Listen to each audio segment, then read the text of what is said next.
আমাদের প্রিয় নবী হজরত মুহাম্মদ সাল্লাল্লাহু আলাইহি সাল্লাম আজ থেকে প্রায় ১৪০০ বছর পূর্বে এই পৃথিবীর মায়া ছেড়ে পরকালে চলে গেছেন। মহানবী সাল্লাল্লাহু আলাইহি সাল্লামের ইন্তেকালের দিন একটি হৃদয়স্পর্শী ঘটনা ঘটেছিল, যা মুসলমান হিসেবে আপনার অবশ্যই জেনে রাখা দরকার।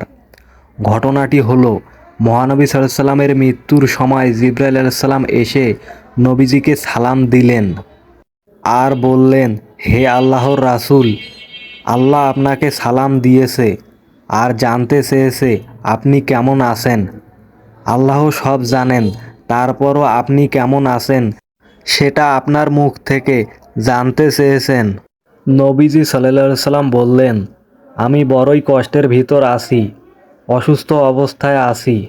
তখন জিবরাইল আলাইহিস সালাম বললেন, ইয়া রাসূলুল্লাহ সাল্লাল্লাহু আলাইহি সাল্লাম, আমার সাথে আজ একজন নতুন ফেরেশতা এসেছে, যে ফেরেশতা কোনো মানুষের কাছে আসার জন্য কোনোদিন অনুমতি চায় নাই আর কোনোদিন অনুমতি চাইবেও না। শুধু আপনার অনুমতি চায় আপনার কাছে আসার জন্য।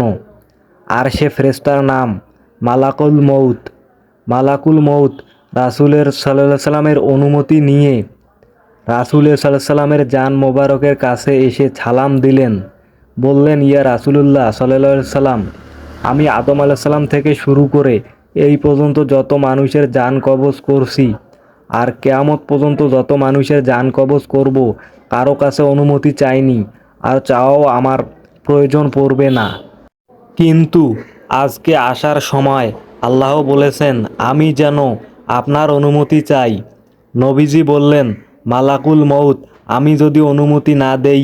মালাকুল মউত বলে, ইয়া রাসূলুল্লাহ, আল্লাহ বলেছেন যদি অনুমতি না পাও ফিরে এসো। ভিডিওটি শেষ পর্যন্ত দেখার জন্য ধন্যবাদ। ভিডিওটি ভালো লেগে থাকলে লাইক, কমেন্ট ও শেয়ার করে অবশ্যই পাশে থাকবেন। ধন্যবাদ।